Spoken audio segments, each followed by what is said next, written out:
Hi, my name is Dan Clark, and I was born and raised as a Jehovah's Witness for 40 years. And after 40 years, I decided to leave. I'm now 51. I've been out for 11 years. And it's just my privilege and my honor to share with you things that the Watchtower would never want you to know.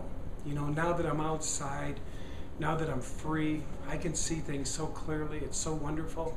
I've gotten all that religious ideology out of my head, and I've really been reborn anew by God Himself.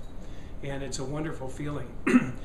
And today I just wanted to talk about one of their principles and just share some information that you probably never hear unless you were a Jehovah's Witness. And what this information today has to do with is disfellowshipping. You've all heard of it. If you get in trouble within the organization, then they give you a warning, maybe a slap on the hand and a private reproof, say shame on you and don't do it again. But if you do it again, or maybe a third time, you're actually expelled from the congregation, what they call the Christian congregation. And nobody can talk to you. But I want to tell you how this can turn into a life and death situation, and how it did almost for one sister that I knew. There was a young sister a few years back. She was about 18, and she was just a really nice sister, and she got involved with some what we call worldly association outside of our organization. And there was some sexual contact. Well, the elders brought her in and said, hey, you know, don't do that again. You know, if you do, we're going to put you on reproof. And anyway, she really liked these guys and this guy or whatever, and she got in trouble again. And because of her good conscience, she went to the elders and told them. And they said, if you do this again, we're going to have no choice but disfellowship you.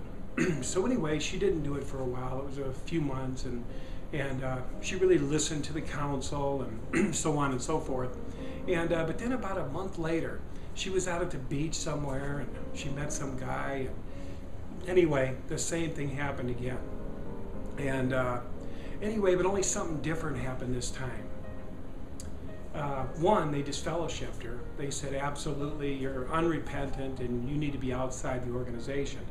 The only problem was that the girl was pregnant. And this boy that got her pregnant went back to the military. Well, guess what happens?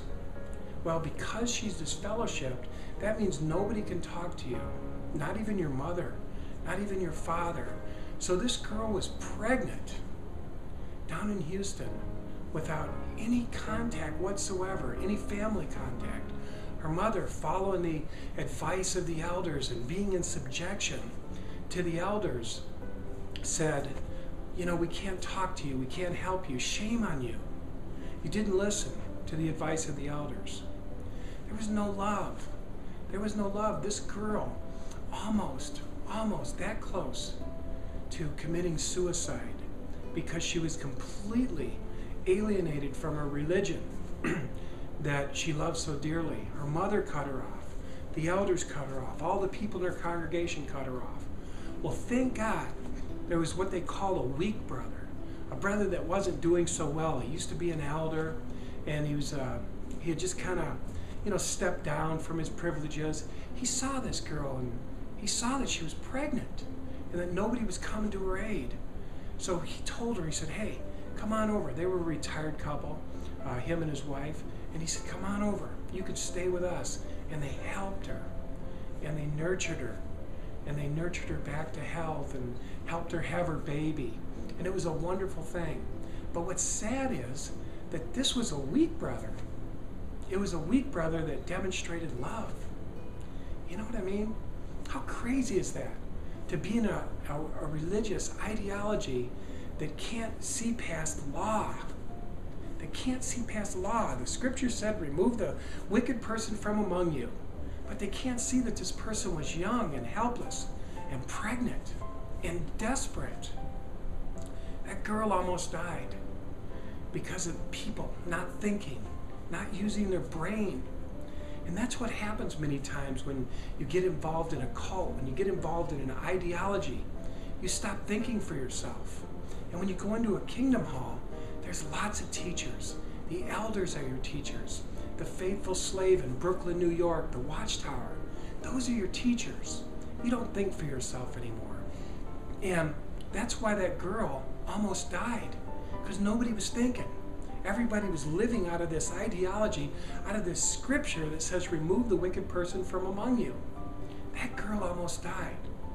Just something else that I thought you should know about the witnesses and about what they're never, ever going to tell you about their strict, very strict ideology on if you make some mistakes and you get disfellowshipped, you're out of there.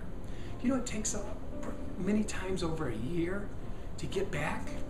Do you know what you got to go through to get back into the organization? I'll tell you in the next video. It's very interesting. And anyway, just thank you. And it's just something else I thought you should know about the Watchtower organization. Thank you.